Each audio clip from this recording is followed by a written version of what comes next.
ஒளி வெள்ளத்தால் இந்திர நீல கற்கள் தோல்வியை தாங்கின. பாதங்களை தழுவும் நகங்களின் பேரொளியில் சந்திரகாந்த கற்கள் தோற்று ஓய்ந்தன. ஸ்ரீ வெங்கடேசனே சரணம் சரணம் அடைந்தேன்.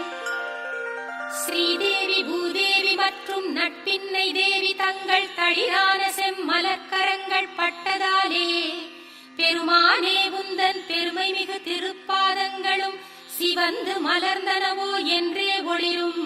ஸ்ரீ வெங்கடேசனே சரணம் சரணம் அடைந்தேன். நாள்தோறும் உன்னை போற்றி துதித்து வணங்கும் சிவன் பிரம்மன் முதலானோர் அணிந்திருக்கும் கோடானு கோடி கிரீடங்களில் பதிந்திருக்கும் நவரத்ன கற்களின் ஒளி கதிர்கள் உன் திருப்பாதங்களுக்கு ஆரத்தி சேவை செய்யும். ஸ்ரீ வெங்கடேசனே சரணம் சரணம்.